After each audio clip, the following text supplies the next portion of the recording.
We have destroyed our families.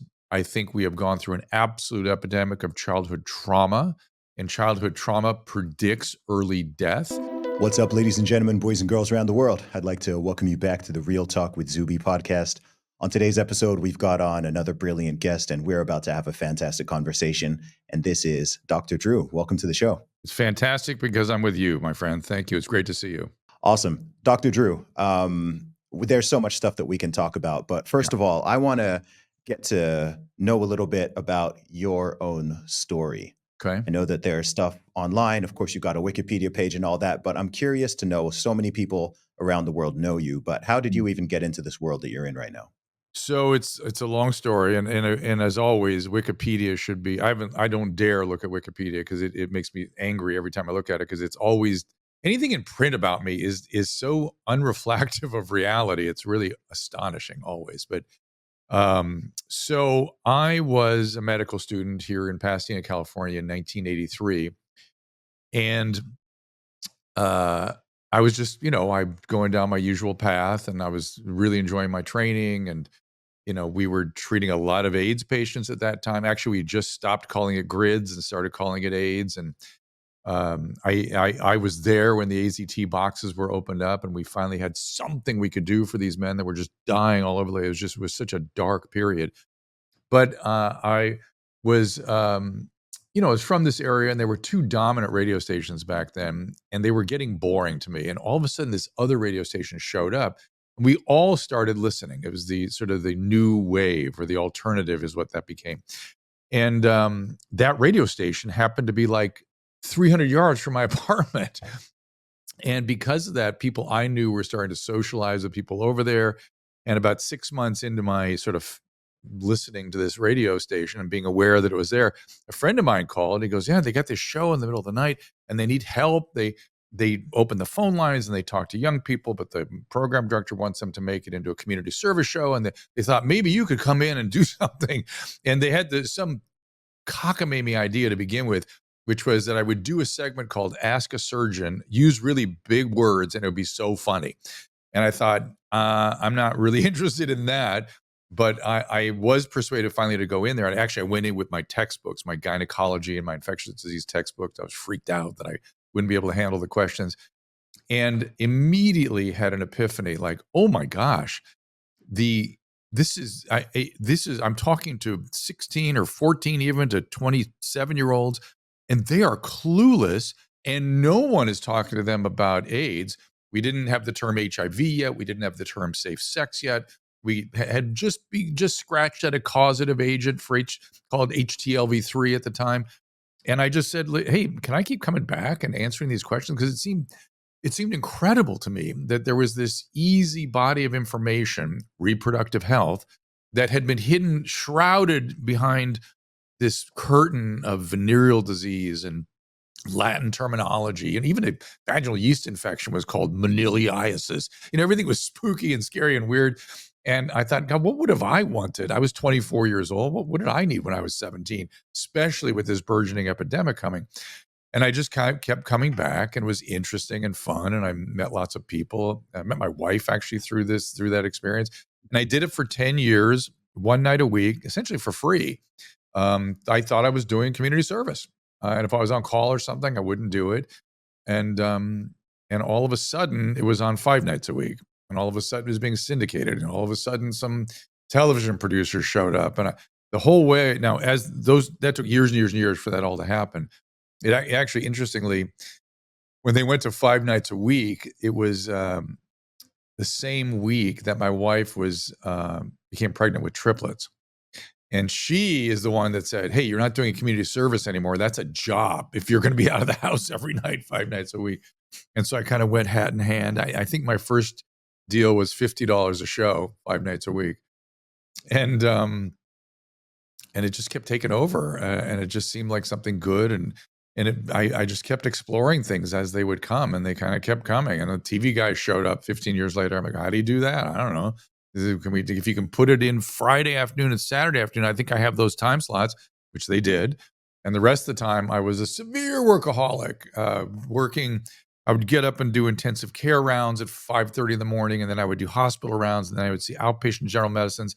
Then I would go do my second job at the psychiatric hospital, where I would stay till 9 or 10 at night or overnight. And so there was severe workaholism afoot, let's say. Awesome. Well, you're at the intersection and have been for many decades of two interesting worlds. So, of course, you are a doctor, an internist, correct? So the internal medicine part is what was the first half of my day, and the second half of my day was addictionology. So I'm also a specialist in addiction Mm, medicine. got it. And then, of course, you're in the world of media as well. And you've Yes. been doing it for such a long time. So I'm Yeah. curious to know, given that how everything is changing and shifting Yeah. in both of those worlds, in health Mm. and in media, what are some of the changes that you've seen over this course of time? Oh, dude. I mean, we could write an encyclopedia about this. Let's start with medicine. Um, Let me try to give you headlines, that sort of high level perceptions on that. First of all, the whole ethos has changed. Particularly on the surgical side, they're still kind of similar, but on the general medical and sort of the what are called the cognitive sciences side, it is completely different. We, in my era, and probably the 30 years prior to that, we had this sense that we were doing something so important. There was no more important job on earth, and we had to put the patient ahead of everything all the time, 24/7. And I bought into that big time. And I didn't sleep for the first 20 years of my career because whatever my patients needed, I tried to deliver. Wherever it was, whenever it was, whatever. It just put that ahead of everything. My kids to this day remind me I wasn't around a lot because of that compulsion. But that was a way to deliver a high quality of service that is just gone. And then because I had this incredible breadth of experience where I was doing ICU, general hospital, in outpatient medicine, inpatient psychiatry, nobody sees that anymore. No single practitioner sees that breadth of experience. And so I just want to kind of give that back because it's an incredible thing to see the human experience on that spectrum, on that scale. And doctors are more like clerks now. They're the medical record is they're looking to the record for direction on what to choose, what to look up next. And I've had doctors in training tell me, why should I memorize this stuff? I'm going to look it up anyway. I'm like, oh my god, how are we going to develop judgment? So you go to a doctor for judgment, his or her judgment, make the right call, given the risk reward analysis for your situation, your specific cultural, historical, you name the input specific to you, make the right call for the condition you present with, and that requires exquisite judgment, and that takes a lot to develop.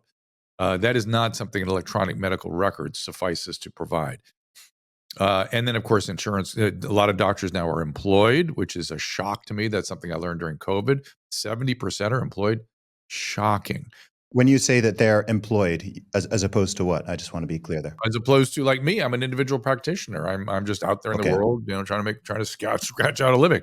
And they are employed by a hospital or a big medical group or something. They're employed by some large agent, and they have bosses, and they must do what their bosses tell them. And that is how Mm. a large part of what went wrong during COVID. That was just stunning to see. And then finally, I've been fighting insurance companies my entire career. And when the United Healthcare executive was shot, I thought, oh, I could see how people's frustration could rise to that level. Not that it's ever okay or that it's understandable. That kid is ill. That kid you will find Right. has psychotic illness. And those of you that want to feel some sort of satisfaction with what he did, you're exploiting not just the poor man that scratched his way up an executive ladder, you are exploiting this upper middle class or even upper class kid that took too many mushrooms and became psychotic. You got to check yourself. Our moral compass in this country is just upside down. But anyway, that's a diversion. Insurance companies Mhm. have been an adulteration in the system forever, and it's gotten ridiculous now, where you doctors can't do anything that they want to do because insurance companies get in the way. So that's the medicine side. On the media side, I mean, I think a lot of people are aware. I mean, television and radio used to be extremely impactful. Radio, particularly. I mean, the reason I crawled into radio was, uh, if you may not be aware, we're enough decades away from this, but there was something called sex, drugs, and rock and roll, which was what radio advocated. And as the AIDS thing kicked up, I thought, oh my God, radio is working against us. I wonder if I can use that powerful medium to shift it to try to do something good. it was you defined yourself by what radio station you listened to. You went to all the radio promotions. I mean, it was extreme, particularly in Southern California, extremely powerful. And then television, is in everybody's living room and everyone's home. It's before this screen. I'm holding up my phone. It was the television, and if you could get something across on TV, you would be heard. Now TV is just another medium, and it's not one that many people are looking at these days. For sure. I want to talk a little bit more about the medical situation. So there's something you said there that's interesting. So as I understand it, at least in the US, was it previously was it the case that most doctors were independent rather than being employed by hospitals? Oh yes, always. That's interesting. I'm from the UK. I'm from the UK, so I think doctors being employed has been the norm. I get it, and there was sort of insurance against catastrophe because hospitals became so expensive that medical insurance kicked in to cover catastrophic expense of the hospital. The medical care, the doctor part, people just paid cash for it. It wasn't that burdensome. And then that got kind of burdensome too. And then Medicare kicked in, which is the government program for over 65. And they started controlling everything. And then insurance companies just followed suit. And then the insurance companies got even worse, where Medicare started looking good. And so doctors Mm, have been, their hands have been off the wheel for quite some time. that's interesting. Why do you think that the life expectancy in the USA is so low compared to other similarly developed countries? So compared to the UK, for example, I think it's about a 6-year difference. Yeah, I think it has almost nothing to do with healthcare, frankly.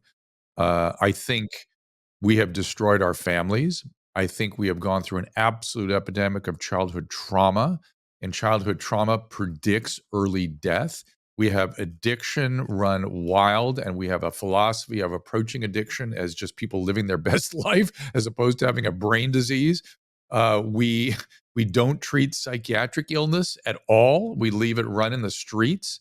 We have such a weird lack of understanding of what happens when our brain isn't working right or when psychiatric illness kicks in, that we just are distorted on that, and that is dramatically affecting our life expectancy. Then our our food is a mess, and I think people are becoming increasingly aware of that. Our lack of attending to health and fitness. Although, it's funny, I was in Scotland a couple years ago and with a big group of Americans. And I remember I went running. I asked them where a nice running trail was. And I remember the front desk going, "My, you Americans are so fit." And I thought, oh, that's these kinds of people. That's the upper middle class people that are paying attention. So there's this big divide between Mm. upper middle class and people who are the rest of the country who are just in trouble, frankly. And the kinds of yummy foods they're getting are intentionally addictive and are intentionally harming that, not intentionally harming them, but necessarily harming them. And we don't teach people how to make good choices. I mean, if you just taught conscious eating and just just basic exercise programs and prioritize that. We used to have the President's Council on Fitness. That was all gone away, and you're not even allowed to comment on people's fitness. You are fat phobic. You are judgmental. You're not allowed, even as a physician. You're not allowed. You're on delicate territory if you ask somebody about their BMI and what they might want to do about it, unless you're willing to give them a medication to take it all away. Then Ozempic and Mounjaro are good. It's bizarre. It's just we have such a bizarre relationship with our health. But but I would Mm. say that our psychiatric, emotional, spiritual health is so bad that for me, because I see the impact of that all over the place, that's, I think, what has a measurable effect on our life expectancy. I really do. Plus, we have a loneliness epidemic and we have relationships that are messed up. Our families, normally families would capture people and take care of them. We don't do that. We leave them alone or we leave them in nursing homes. It's just, ugh. There's so many layers to this one. I don't know where to start. There are. I mean, what changed? It sounds like it wasn't always like this. Fundamentally, what change I don't know this to be true, and I have no objective data to back this up, but my sense is the attack on the family. The family became just another way to do things. And I understand why they were doing that. They wanted to say that a family is whatever you say it is. A family is two men, two women, which is, and then you have this whole movement, which is I'm totally supportive of that, by the way. but they still could be families. Still have to focus on families, support families. But it takes a village notion stepped in because families were so destroyed that it became racist or classist to say, hey, we got to focus on families. How dare you? You are taking a group of people and putting them under the microscope and you're judging how they're doing things. No, I'm not. No, I'm not. I'm just saying you're gonna be happier and healthier if we're able to help with that. Just take a look at it. And I think that's what happened. And this takes a village is just not true. Yes, it takes a village when a family fails, but it is always the case that the unit, the fundamental unit, the fundamental building block of all civilizations throughout all of human history in all cultures needs to be supported. That's all I'm saying. Yeah, it's weird. When I look at all of these Western countries, particularly in the Anglosphere, there's all these issues, and then there's this layer which you've touched on multiple times. This layer of so-called political correctness, which is actually extremely destructive because it prevents people from actually talking about the issues head on. And I always say that if you can't talk about an issue, then you can't solve it. I mean, you probably can't even diagnose it. If it's just, hey, you're not allowed to talk about obesity, then Right. That's right. Well, then it's going to go wild. It's going to do what it does. But there is a layer in here that needs to be deeply understood in our present moment that follows out of what you're observing and what you're saying, which is there is mob behavior afoot now. And I saw it during COVID when these mob actions, which I always thought it was the press sort of generating it to create eyeballs, or that individuals were doing it to create eyeballs for their social media sites or something. I never imagined the government was involved with it, but lo and behold, they were. And this mob activity coalescing around cancellation and canceling, to me, I knew immediately was guillotines. That's what that is. This is Jacobin behavior, 1790. It's Russian Revolution. It's Nazi. It's every major hysteria. And it's interesting, the book by Eric Larson about early 1930 Germany through the eyes of an American ambassador, he uses the word hysteria a number of times. And I thought, oh, that's right. Even the fascists, these were all hysterical mob behaviors, mob actions. We need to understand that. So I'm reading broadly about mobs and how these things catch on and who's victimized by them and mass formation. And we need to understand that because we now have graduated from cancellation to actual violence. Those of you who are saying that kid who was psychotic, I promise you'll find out, who shot the insurance executive was, well, what are you going to do? That's just justified. Hey, man, I feel joy for him. That was a quote. That is disgusting. And now you are into the realm of guillotines. Now we're there. We just have left off the scaffold, but maybe the scaffolding will show up. It is this. You need to check yourself if you are moving down that path. Today's episode is brought to you by Sambrosa, the best way to get your 8 hours of rest. I met the owners of the company while they were on tour with Tucker Carlson, and their nighttime syrup has been a game changer for me. It's really effective to get your quality rest at night. Sambrosa contains a natural base of 7 organic herbs, honey, and a small amount of antihistamine. It's effective and soothing with no harsh chemicals, no high fructose corn syrup, no artificial colors or dyes, and it helps with nighttime allergies. Sambrosa is a family-owned company who share my values of faith, freedom, and integrity. I've been using their products since before they started sponsoring this podcast, so I can personally vouch for its quality. My listeners can try Sambrosa today and get 10% off by going to sambrosa.com/Zuby10. That's SAMBROSA.com/Zuby10 for 10% off. Try Sambrosa and wake up ready to embrace life's opportunities.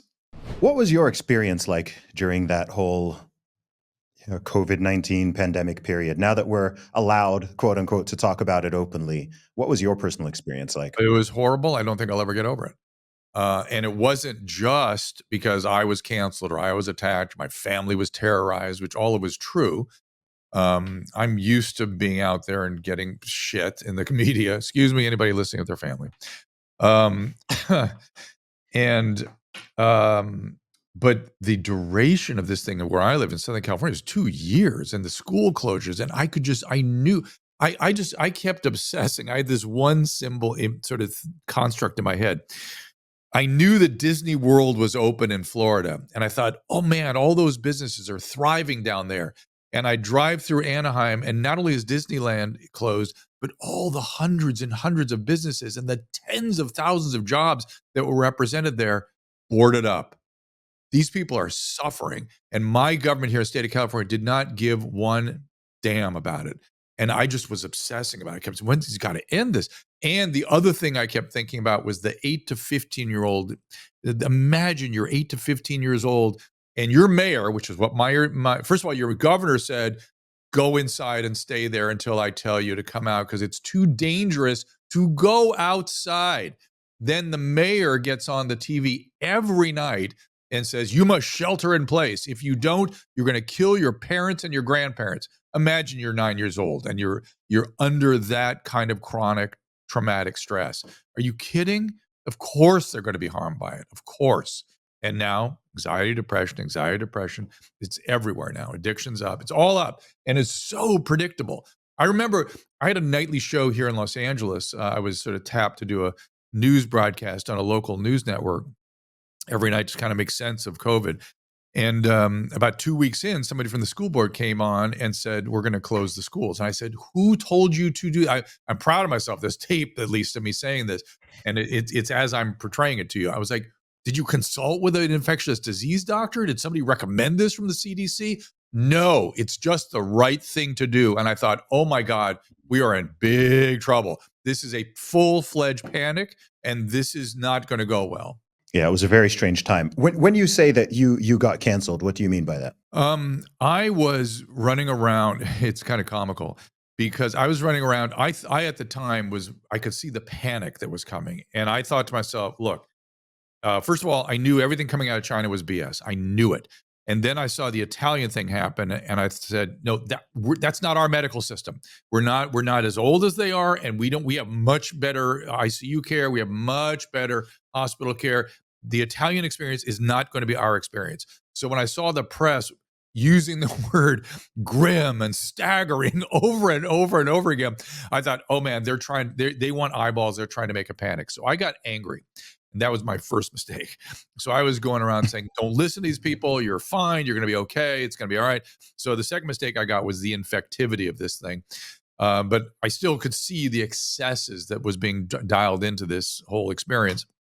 Uh, and here's the comedy part. So at the end of every, at the end of every, in I was enjoying and sort of pleading with people not to listen to all this, not to get panicky. And at the end of every statement, I would say, "Just listen to the CDC, listen to Dr. Fauci. I know these guys; they will get us through this. I've been relying on them my whole career. They've been exquisite."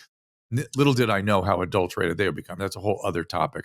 I've now spoken to Redfield. I've spoken to many people that were in the rooms when they made their stupid decisions that were built on panic and no evidence of anything. I never imagined the CDC would behave like that. Again, another thing I got wrong. But somebody put together I'm thinking now it might be a government source, a string of videos of me saying, "Relax, relax. You're more likely to get hit by an asteroid. Calm down." And that was true at the time, but they made it look like I was saying it during the darker hours of Alpha or Delta. And here's the comedy. They cut out the injunction I put at the end of every statement, which was follow the CDC, follow Dr. Fauci. That was actually another thing I got wrong, but they cut that part out and string together this. They string together this thing and be saying, "Relax, relax, relax." And so, so in response to that, that got millions of views, and people came after me, my family, my standing as a physician. I mean, and my family was scared, and they were, "You have to apologize." I'm like, "Well, I got some things wrong. I'm happy to apologize." And not only that, I want to volunteer to go work in New York or they have a physician team. They were asking for physician help, and so I applied for that. I said I'm going to immediately apply for a physician volunteer service, which I did actually, and I volunteered here too in an ER. And people don't appreciate that the sort of uptick of the epidemic ended fast, and it ended in New York City. I was going through the when was that? It was probably June or something, or July. And I was going through the interview process, and it was interesting. I learned another thing going through that interview process with the New York State, that physicians like me aren't trained to do ICU medicine anymore. And I was like, yeah, Mm. I can manage a ventilator, I can do all this stuff. And they were like, oh my God, oh, I have no idea. I was like, yeah, I did it for decades. I can do it. I can be of help. And the whole thing ended, and they stopped the whole program, and I ended up not going to New York. But I was looking forward to it. I thought it'd be interesting. And then here, I volunteered in the ER, a tent, and they'd set up a tent for COVID. And then I got COVID, and it knocked me down for many months. And then it ended here. So What a strange time, man. What a weird time on so many levels. everybody needs to look completely dispassionately at their own behavior. Just objectively look at what you did. Don't judge. Don't feel bad. Just understand your weaknesses.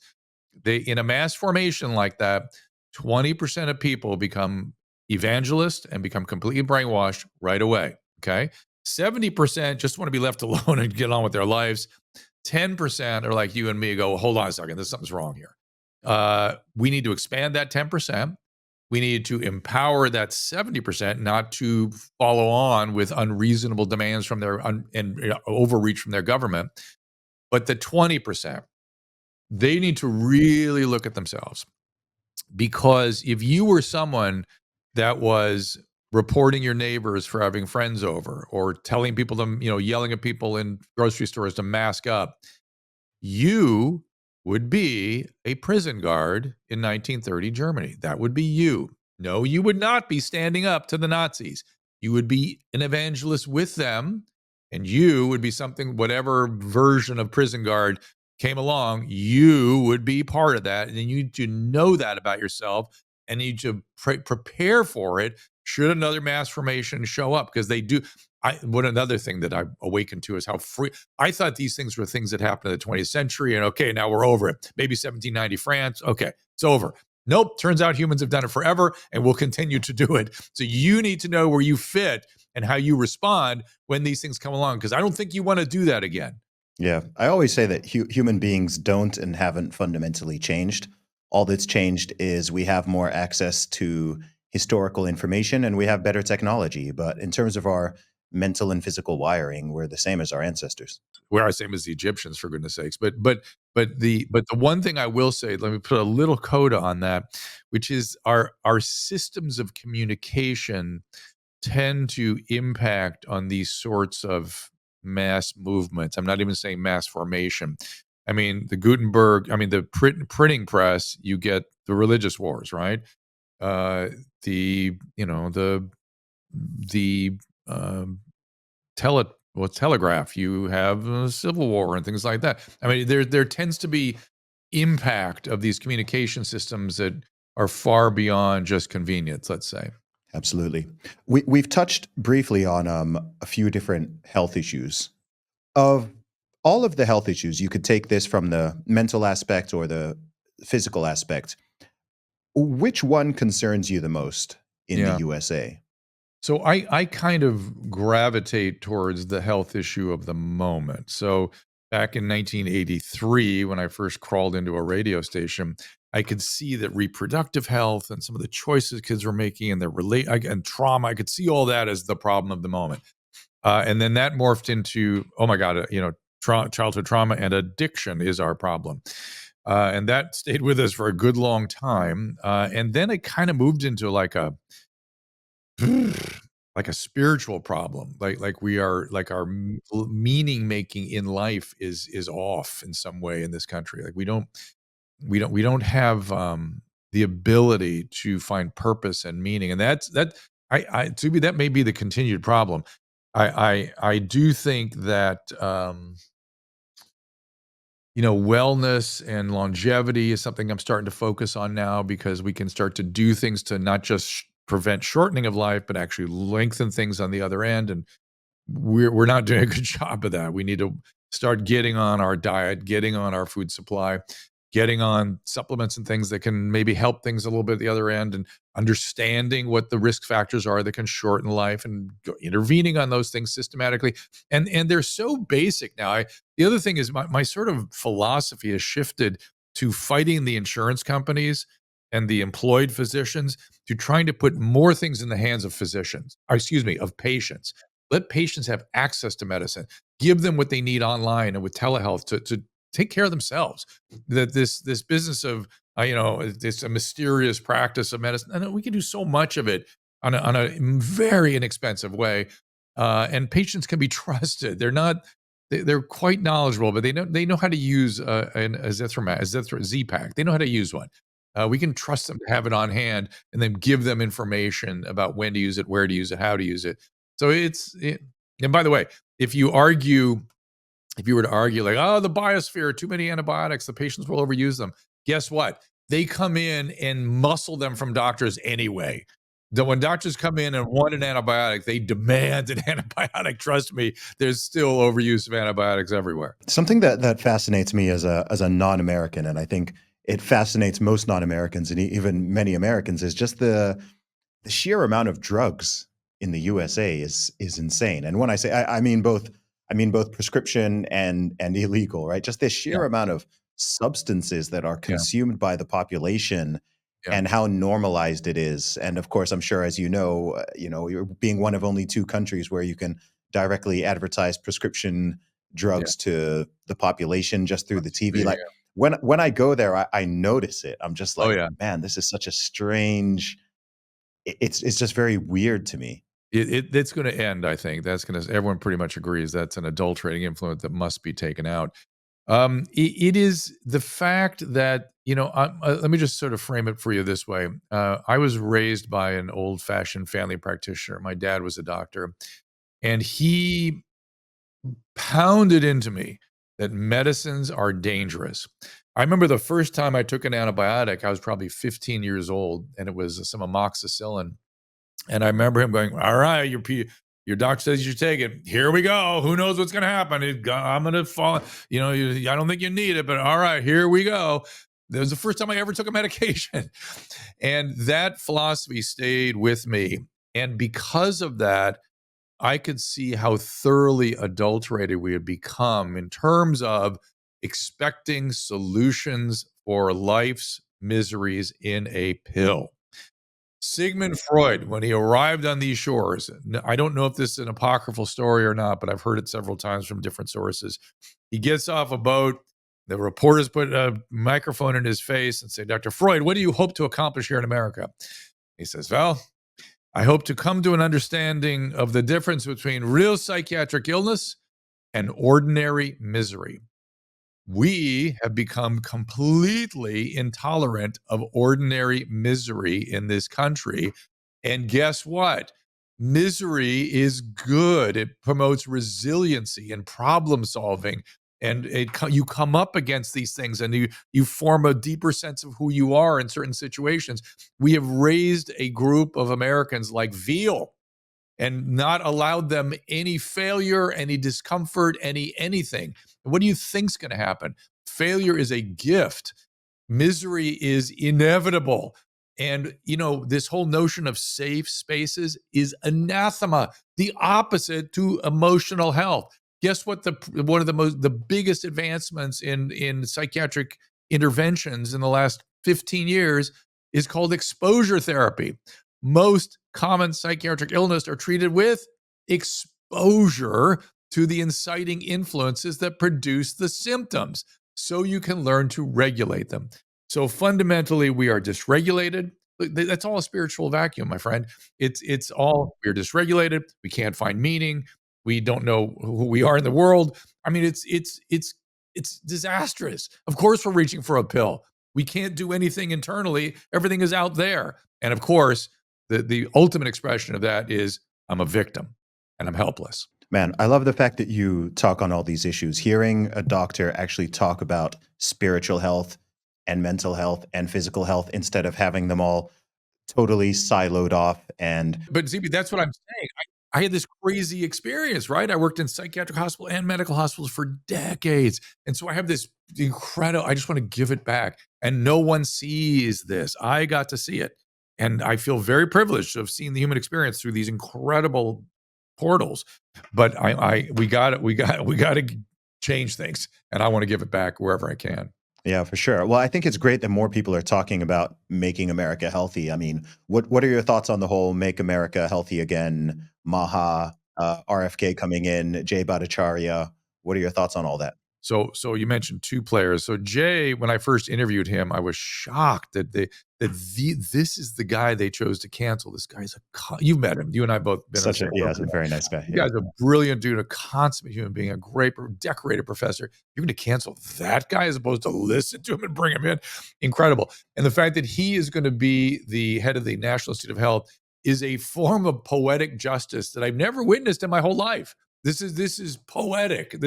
I'm so thrilled by that. So that's one great news. I'm sure he'll be very even and very cautious and very measured in how he delivers the NIH to the people, let's say. But it's going to change, and his experience, I'm sure, will change him, and it needs to change. These things need to change. On the RFK side, I got involved with his campaign early. And my wife was a big enthusiast for him. And although I never formally, well, I guess I did finally endorse him for president the day before he threw into the Trump campaign. Um, and and I just kept saying, this man needs to be in Washington. We need his brain in Washington because his thing is, here's what people don't quite get what he's going to provide. He is an expert at taking um, what's the word I'm looking for? When there's a bad influence in a system, not adulterating, but corrupt. Mm. He is good at looking at big, complicated systems, pulling them apart, and finding and removing the corrupting influences. This is what we need. He told me the first thing he wants to do is issue a RICO action against the relationship amongst the uh, major medical publications and the pharmaceutical companies. And trust me, there will be problems there, and they need to deal with that. That's major. What are the changes that you would like to see in that regard? If the Make America Healthy Again movement and administration was to make some serious progress, what are the things they should be focusing on? Well, this is going to be sort of sweeping and vague, but I think we need some sort of committee that determines what deserves funding for study. I'm sure we have things like that, but something's wrong with that right now. We need to be much more judicious with our expenditures of study. And this is the bigger issue, the studies that we do fund must be properly powered.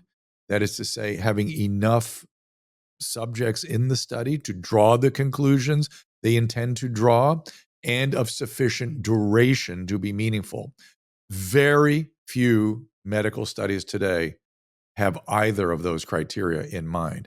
And I would add, this committee would have to pay close attention to the assumptions that go into any medical studies. So we could do a much, much, much, much, much better job. And I would say that Doge and NIH need to kind of come together so there's an efficiency and an efficacy to what we fund. In terms of we do kind of need we need our food sources to be better, and we need to. I worry on the agricultural side. I don't want us to be throwing the baby out with the bathwater. I worry about us destroying the incentives that gives us agriculture on a large scale because we need that, but it does need to be cleaned up in some way. We need to get Mm. pharmaceutical companies off What TV. what We is need to your what's your concern there with the agriculture? I don't know enough about it to know, frankly. I just worry. Have you ever heard of Chesterton's fence? Yes, He was a absolutely. really that's amazing. 'Cause out here, you rarely hear about that. But Chesterton fence essentially is sort of an Edmund Burke style notion, which is that things exist for a reason, and you need to understand deeply what those reasons are before you undo things. Mm, And so that the Chesterton's fence issues worry me in agriculture. Like things are a certain way because I don't know why they're this way. mm, And again, to the extent that there are people that really are good at advocating for local sourcing, local farming, local protein sources and things. A friend of mine named Andrew Grohl is really expert in this stuff. And I hope those people get listened to, and we find ways to sort of balance it out a little bit. Again, not throw the baby out with the bathwater. I understand we don't want famine, and we don't want financial catastrophe for agricultural business, but we need a little more balance in our system. And God knows I need to be able to eat bread the way I eat it in France and not get fat. Yeah, would you like to see them ban the prescription drugs being advertised on TV? 100%. I think that's a complete. I think that's done. I hope.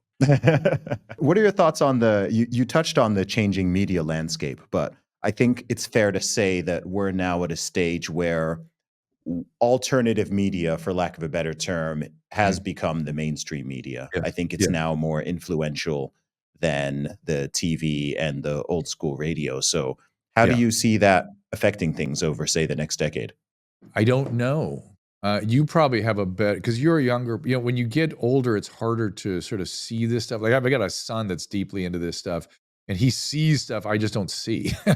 And so for me, it's hard. I know I'm pretty good at sort of moving with things as they change, and so I'll hope to be a part of it. I mean, look, I rolled out of bed into my home studio. I do television out of my home. This is so weird. I mean, I can reach the world from my kid's playroom, which is what I'm in right now, and that to me is the oddest, most incredible thing. But it's meaningful. It means something. Now, what does it mean, and where is it going? I'm not sure. But again, my goal is because of what you put your finger on earlier about my experience of the human condition. I feel like I need to crawl in and share it wherever I can because you're going to lose people like me eventually, and you want us to be in there talking about these things. One thing that I find really fascinating, and I don't know exactly what it means, but I'm so intrigued by the fact that all people around the world, regardless of age, regardless of background, regardless of socioeconomic status, I'd even say it's not even tied to political orientation. All people of good mind and good heart who are truth seekers are all finding each other. And that's never happened before in history. So, I mean, the fact that we are connected. There's nothing you can say never happened before, Drew. No, I don't believe it. no, it's never happened before because Maybe the the scale across. technology didn't exist. Yeah, I was gonna say, I'll give it to you on this scale across, Yeah.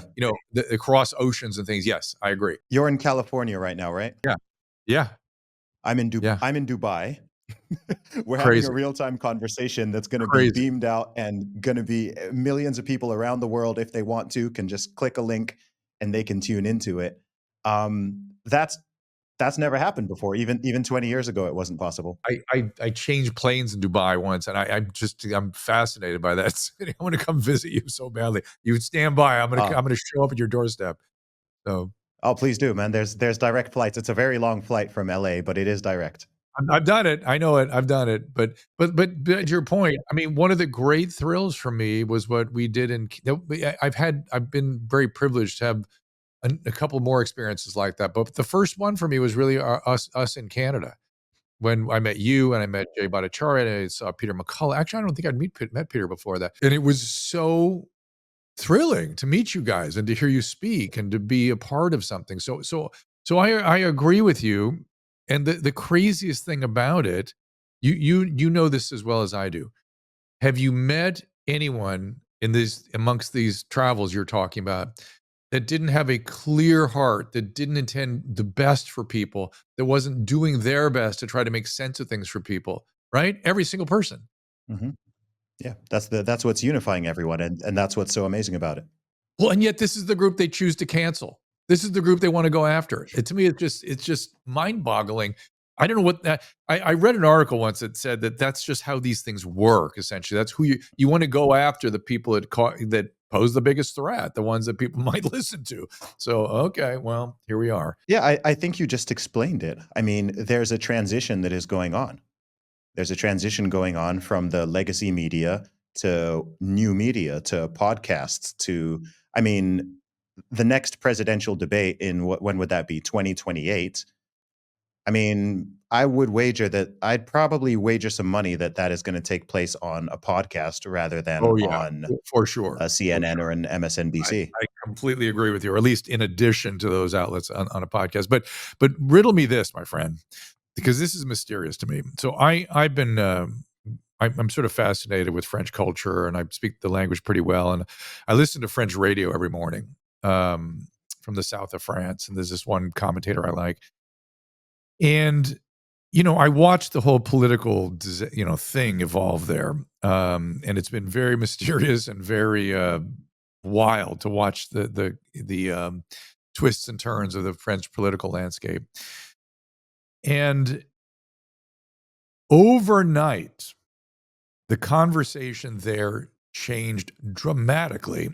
And that night was the day after Donald Trump was elected president. And so the mystery to me is, and hope you can help me with this a little bit. Why does of all places, America, which is sick right now, are we having such influence over the politics and cultures of countries that are vastly superior to us in terms of their cultural heritage and their family? They have so much more going for them right now. We're in trouble. Why are you listening and caring about what's going on here? Oh, that's an easy one. When the USA sneezes, the world catches a cold. Oh, why? Why not? Why don't we wake up to the fact that that's not good for you? Because, look, if you think of the Western world, the USA is the biggest country by a mile. It's the third biggest population in the world after India and China. You've got over 350 million people. I know they say 330, but it's definitely over 350. And it's the most influential country, period. It is the most, I mean, you guys have 800 military bases around the world. No Yeah. one else has that. So I'm here in the Middle East, and people in the Middle East obviously care about what's going on in the USA. People in Canada care because it affects them. People in Mexico, people in Western Europe, in England, both on a political level and also on a cultural level. The USA is just such a dominating power that even if you just want to be able to predict what's going to happen in the UK or in Australia, you can often look at what's happening in the US and it tends to echo elsewhere. So that's why so many people around the world have a stake in American politics, because it affects them directly and indirectly. Americans need to keep that in mind and behave accordingly to that responsibility much more than they do. I think we need to really pay attention to that. I think there was a kind of an awareness when the film industry and television even, was distributed throughout the world, and we understood that our culture was sort of being consumed all over the place. We don't really have that. Our technology is being consumed everywhere, but it's not the same as it used to be, where glamour was all over the world because, Cary Grant was on a film. But we need to be more aware of that. Seems to me, there's almost no real awareness of it in the average American, and I think we need to. I think that's a responsibility we need to be paying attention to, and maybe it'll straighten us out a little bit. I don't know. Yeah, I think it is. I think, I mean, you yourself, underestimate the influence that the USA has globally. I think it's, naturally most Americans are fixated on America and are very US centric. I know most Yeah, Americans to this day don't have yeah, passports, meaning that most Americans have never left the country and never will. And so the perspective tends to be limited, but I'm someone who's constantly traveling, and you meet all these people, and these conversations are not just happening in the States. These conversations are happening all over the place. yeah, yeah. Well, I hope we sort of. I don't know. There might be we need a shift. There needs to be something much more positive. We need to get into a much more meaning making approach to our lives, and it's all about other people. Let's face it, as you kind of hinted at with the groups that have been forming that you and I have been lucky enough to be a part of. That doing things for other people is how human existence is made meaningful and fulfilling at the same time. Amen. I love that. Dr. Drew, I know I want to be aware of your time. I know you've got something coming up, but do you have what are your plans for 2025? Is there anything in particular you want to let people know about? Uh, a couple of things, So my wife produces this show out of this room that we've been doing on. It's mostly you can subscribe on Rumble. That's the easiest place to get it. But it's if you just look up Ask Dr. Drew, it's a YouTube channel. It's everywhere. We distribute it out all over the place. That has been a really fascinating experience. Interviewing people that have been canceled or have alternative views. I'm trying to expand landscape of who comes in here. Just anybody that is controversial, I want to hear from. I want to hear what they've got to say, and that's been it's been an expanding experience, and so I'm looking for more of that. I am starting to get focused more on putting medications and access to certain healthcare, like telehealth, things like that, in the hands of patients. I'm working with something called the Wellness Company, and I'm getting interested in wellness and longevity. As I said, I've spent my whole life helping people not have illnesses that shorten their life. There are now things we can start to do with quite a bit of certainty that lengthen life, lengthen wellness, lengthen well-being, and then finally something I got to do. You sort of inspired me a little bit by pointing, reinforcing the spiritual component of what's going on right now. I got to do something there. I don't know what that is yet, but somehow we've got to heal our spiritual maladies, and that would be a great, inspiring thing to be a part of, whatever it might be. Go to church.